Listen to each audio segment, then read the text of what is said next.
back-to-back Asian Cups. Yeah, incredible. As to in Qatar, Media besar Amerika dan Inggris ternyata sangat menantikan pertemuan laga perempat final antara Korea Selatan versus Indonesia. Disebut partai final terlalu dini, pertemuan Korea Selatan versus Indonesia akan menjadi berita trending dunia sebab banyak faktor.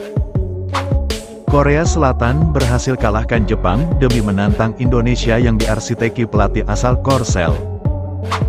Sintayong percaya diri tinggi akan berbicara banyak saat berjumpa Korsel di perempat final. Misi balas dendam, para penggawa Garuda Muda tidak sabar ingin balas kekalahan memalukan tim seniornya dulu.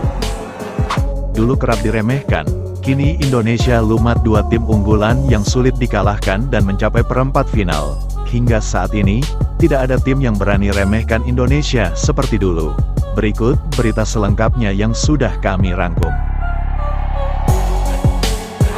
It's tricky, it's going to get hit, and it's going to go in. Indonesia lead. Ferdinand, who has room, very direct, little ball through, is absolutely magnificent. On the attack, Sayuri through the legs of the defender. Equalises for Indonesia.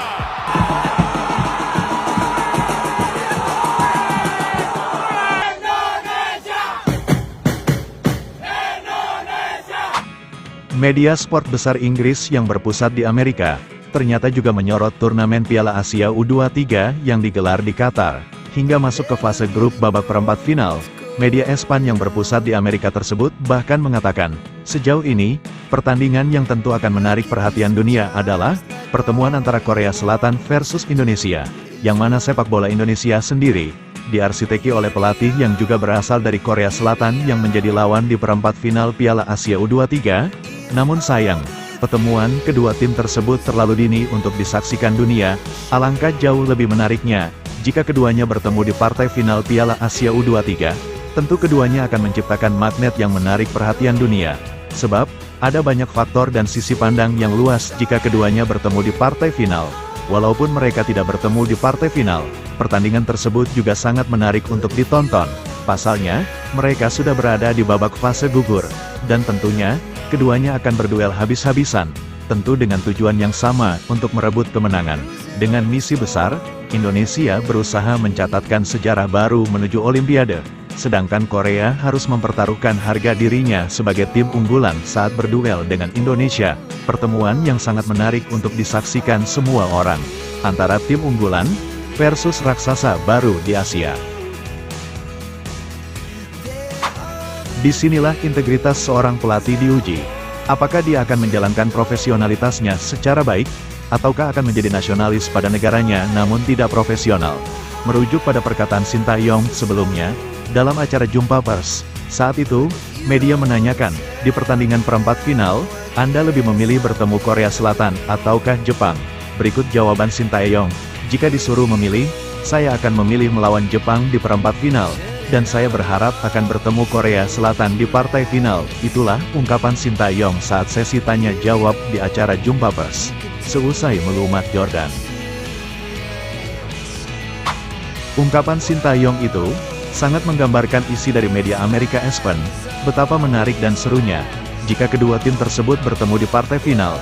Selain karena soal profesionalitas seorang pelatih bagi tim yang diasuhnya, di sisi lain, dia diharuskan untuk mengalahkan negaranya sendiri. Tidak hanya persoalan itu yang membuat pertandingan Korea versus Indonesia menjadi sangat menarik dan seru. Bahkan level, kualitas, pengalaman, serta mental para pemain muda Indonesia. Hal itulah yang semakin membuat pertandingan Indonesia versus Korea akan sangat ideal jika berada di partai final.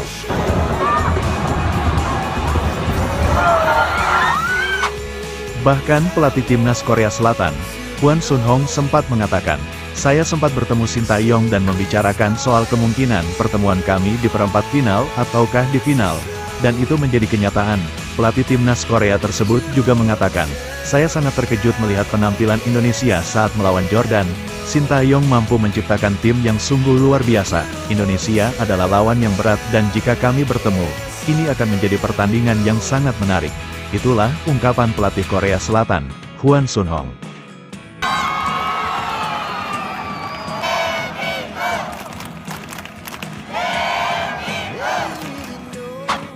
Skuad Garuda Muda akan berduel melawan Korea Selatan pada babak perempat final di Piala Asia U23.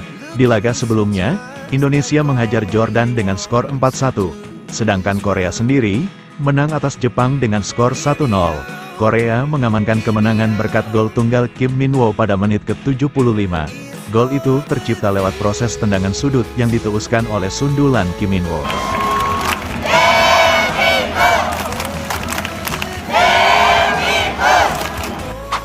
Pada dasarnya, Timnas Indonesia mulanya menjadi tim yang diprediksi bakalan pulang paling awal. Hal itu semua merujuk, karena Indonesia menjadi tim debutan, dan menjadi satu-satunya negara yang berada di ranking FIFA paling rendah. Dan menariknya, prediksi dari berbagai pihak itu runtuh seketika. Dan ternyata Timnas Indonesia membekuk tim unggulan Australia 1-0. Tidak hanya membekuk Australia, skuad Garuda Muda juga melumat abis tim tangguh Jordania dengan skor mencolok 4-1. Dengan begitu, Indonesia menjadi satu-satunya negara yang mencetak sejarah yang baru mengikuti turnamen Piala Asia U23. Namun begitu masuk, performa Garuda Muda langsung menembus ke 8 besar. Bahkan Sintayong sudah mengatakan sebelumnya, siapapun lawannya mau Korea ataupun Jepang di perempat final, dia optimis dan hanya mengincar hasil kemenangan. Hal itu semakin diperkuat oleh pernyataan Sintayong yang mengatakan, walaupun PSSI memberi target hingga fase 8 besar, namun target saya minimal justru menembus semifinal. Bukan tanpa alasan Sintayong menargetkan minimal menembus semifinal. Walaupun Indonesia menjadi tim debutan yang baru pertama kali mengikuti turnamen tersebut, namun modal serta pengalaman skuad Garuda Muda bahkan melampaui turnamen Piala Asia U23 itu sendiri. Bagaimana tidak, walau pemain Indonesia menjadi salah satu tim termuda di turnamen itu, dengan rata-rata usia 21 tahun, namun setidaknya 10 pemain skuad Garuda Muda memiliki jam terbang tinggi di level senior, dengan modal pengalaman menghadapi tim raksasa dunia. Namun saat ini, skuad Garuda Muda berkompetisi di level U23, selain itu, mental juara yang sudah tertanam di jiwa para pemain, menjadi kredit penting dalam kesuksesan skuad Garuda Muda.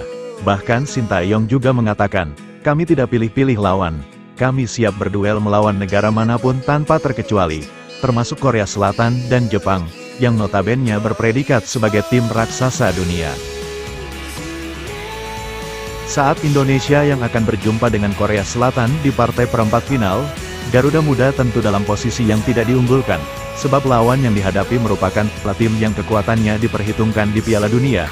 Korea Selatan yang bukan hanya berpredikat sebagai raksasa Asia, Korea Selatan juga merupakan raksasa dunia. Walau begitu, Timnas Indonesia berpotensi membuat kejutan. Bahkan saat ini, tidak ada yang berani remehkan kekuatan Indonesia, melihat penampilan dan performa luar biasa Indonesia saat menang dengan permainan berkualitas di 2 laga terakhir.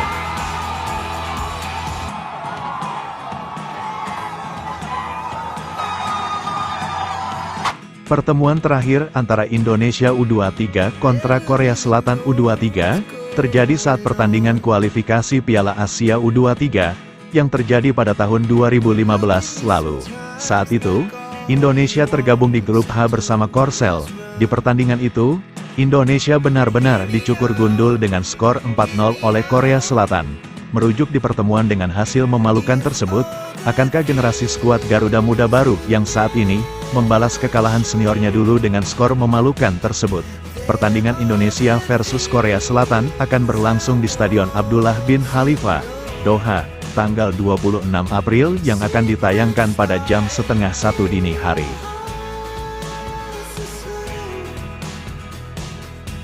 Sebelum meninggalkan tayangan ini, silakan Anda subscribe channel YT Real ini, agar Anda terus mendapatkan berita perkembangan serta informasi jadwal pertandingan Timnas Indonesia selanjutnya. Sampai jumpa di tayangan berikutnya. Bye YT Real.